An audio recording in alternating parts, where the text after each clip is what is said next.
খুব সুন্দর প্রশ্ন করেছেন, খুবই কমন প্রশ্ন, খুবই গুরুত্বপূর্ণ প্রশ্ন। আপনি বললেন যে আপনার কাছে মনে হয় মুসলিম পুরুষদের একাধিক বিয়ে করাটা হচ্ছে একটা অনৈতিক কাজ, আর আপনি বললেন যে খ্রিস্টান এবং মুসলিমরা যদি কখনো একতাবদ্ধ হয় তাহলে খুব ভালো হবে। আমিও সেটাই করতে চাই। তো একতাবদ্ধ হবে সত্যের উপর ভিত্তি করে, মিথ্যার উপর নয়।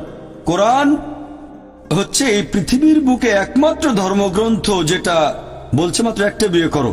পৃথিবীতে আর কোনো ধর্মগ্রন্থ খুঁজে পাবেন না, হোক সেটা বাইবেল অথবা ধরেন রামায়ণ অথবা মহাভারত কিংবা বেদ, কোরআন বাদে আর কেউ বলছে না মাত্র একটা বিয়ে করো। হিন্দু ধর্মগ্রন্থ পড়লে দেখতে পাবেন, যদি হিন্দু ধর্মগ্রন্থ পড়ে দেখেন রামায়ণ, সেখানে শ্রীরামের বাবা রাজা দশরথ, তার একাধিক স্ত্রী ছিল। এরপর মহাভারত পড়লে দেখবেন শ্রীকৃষ্ণ, তার কতজন স্ত্রী ছিল? 4 জন, 10 জন, 1000 জন, তার ছিল 16,108 জন স্ত্রী। এরপর বাইবেল পড়েন, বাইবেল পড়লে দেখবেন সুলাইমানের 700 জন স্ত্রী ছিল। বাইবেলের কথা অনুযায়ী ইব্রাহিমের 3 জন স্ত্রী ছিল। তাহলে বাইবেলের কথা অনুযায়ী, ইহুদি আর খ্রিস্টান ধর্ম অনুযায়ী একজন পুরুষ যত খুশি বিয়ে করতে পারে, 4, 5, 10, 1000, কোনো সীমা পরিসীমা নেই। ইসলাম একটা সীমা বেঁধে দিয়েছে। কোরআন বলছে সূরা নিসা অধ্যায় নম্বর 4 আয়াত নম্বর 3, তোমার পছন্দের নারীদের বিয়ে করো 2, 3 বা 4 জনকে, তবে যদি সুবিচার করতে না পারো তাহলে একটা বিয়ে করো। হিন্দু ধর্ম অনুযায়ী, খ্রিস্টান ধর্ম অনুযায়ী একজন পুরুষ যতজন নারীকে ইচ্ছে বিয়ে করতে পারে, 1 জন, 5 জন, 10 জন, 20 জন, 1000 জন, 10,000, কোনো সীমা নেই। ইসলাম বলছে পছন্দের নারীদের বিয়ে করো 2, 3 বা 4 জন, তবে সুবিচার করতে না পারলে মাত্র একটা বিয়ে করো। তাহলে ইসলাম বলছে সুবিচার করতে পারলে একাধিক বিয়ে করবেন, তা না হলে করবেন না, আর সুবিচার করতে পারলে সর্বোচ্চ 4 জন। এবারে আসুন দেখি কোরআন কি বলছে। পবিত্র কোরআনে সূরা নিসা অধ্যায় 4 আয়াত নম্বর 129, স্ত্রীগণের প্রতি সুবিচার করা কঠিন, সেজন্য তাদের থেকে পুরোপুরি মুখ ফিরিয়ে নিও না। অনেকের মনে এরকম ভুল ধারণা আছে যে ইসলামে 4 জন স্ত্রী থাকা বাধ্যতামূলক। এটা বাধ্যতামূলক না, একাধিক স্ত্রী রাখার ব্যাপারটা ঐচ্ছিক ব্যাপার, এটা মুবাহ। তবে যদি একাধিক বিয়ে করেন আর সুবিচার করতে না পারেন তাহলে সমস্যায় পড়ে যাবেন। এবার আসুন দেখি এর পেছনে কারণটা আসলে কি। আমি এখানে কারণটা বলছি, তারপর আপনি চাইলে পাল্টা প্রশ্ন করতে পারেন। লজিক্যাল কারণটা যে ইসলাম ধর্ম কেন কিছু পুরুষকে একাধিক বিয়ে করার অনুমতি দিয়েছে। এখন ভালো করে দেখলে বুঝতে পারবেন যে ছেলে আর মেয়ে সন্তান জন্মায় সমান অনুপাতে।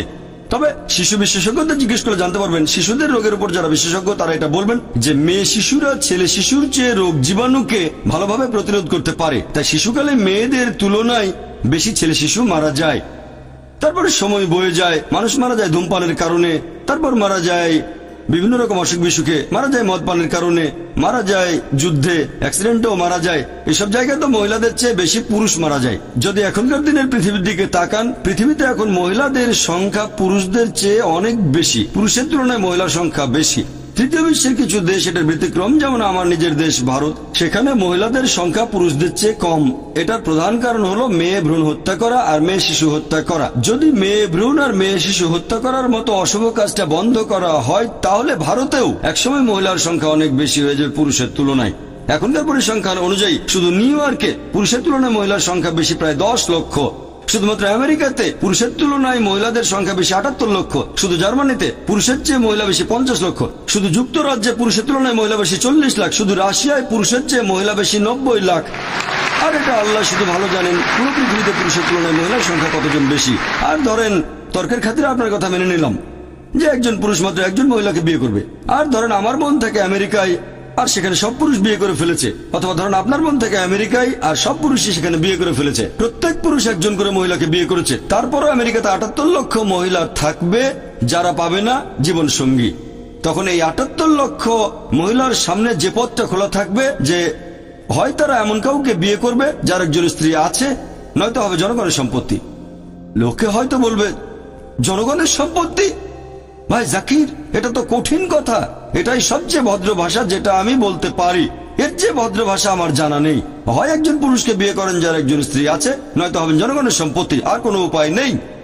তাহলে বুঝতে পারছেন যে আমেরিকাতে আমেরিকার পরিসংখ্যান অনুযায়ী একজন সাধারণ আমেরিকান বিয়ে করার আগে তাদের গড়ে 8 জন যৌনসঙ্গী রাখতে পারে।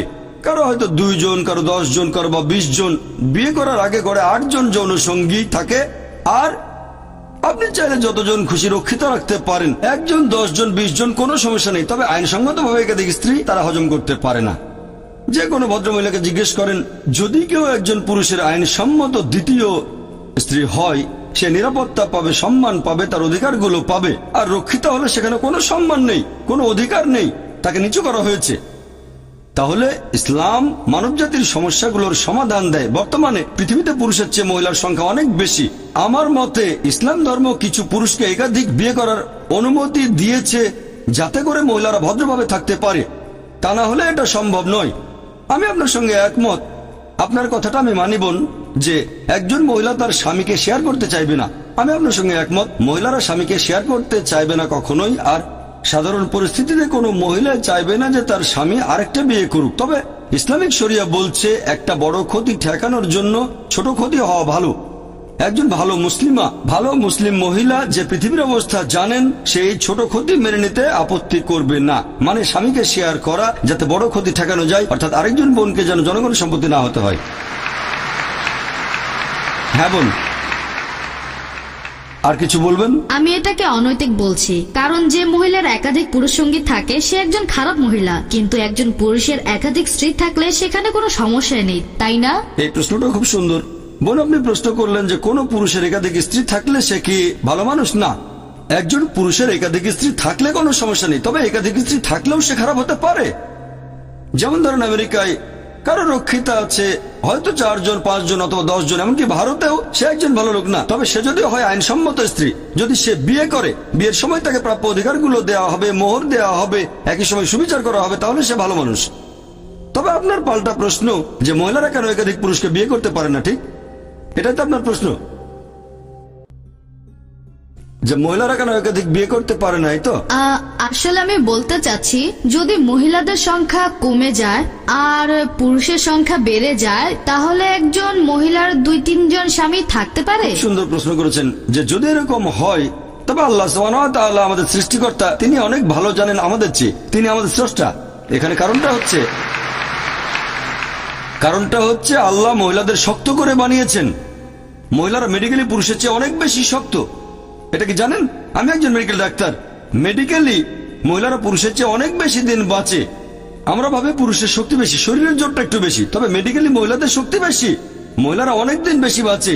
মহিলাদের গড়ায়ু পুরুষের আয়ুর চেয়ে কয়েক বছর বেশি, শিশুকালেও মেয়েরা তুলনায় কম মারা যায়। এবার আপনার প্রশ্নটা নিয়ে বলি যে ইসলাম পুরুষদের অনুমতি দিয়েছে তারা একাধিক বিয়ে করতে পারে, কিন্তু এখানে মহিলাদের একাধিক বিয়ের অনুমতি দেওয়া হয়নি কেন? কারণটা হচ্ছে একজন পুরুষের যদি একাধিক স্ত্রী থাকে, যদি সন্তান জন্ম নেয়, আপনি সহজেই বুঝতে পারবেন সেই সন্তানের বাবাকে আর মাকে। তবে একজন মহিলার যদি একাধিক স্বামী থাকে, যদি সন্তান জন্ম নেয়, তাহলে মাকে খুঁজে পাবেন, বাবাকে বের করতে পারবেন না।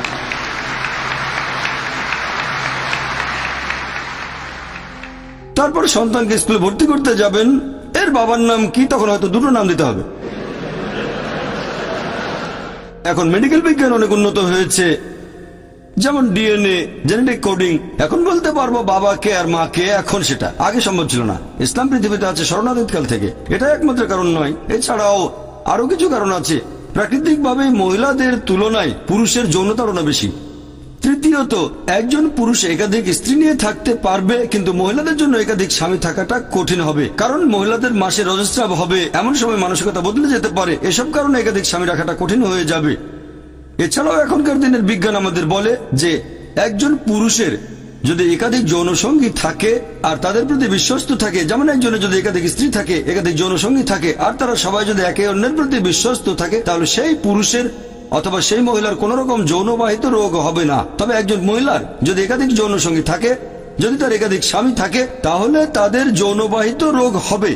প্রথমে রোগটা সেই মহিলার হবে, তারপর সেই রোগ তার স্বামীদের মধ্যে ছড়িয়ে পড়বে। তাই মেডিকেলি এটা ভালো নয় যে একজন মহিলার একাধিক স্বামী থাকতে পারে। আশা করি উত্তরটা পেয়েছেন।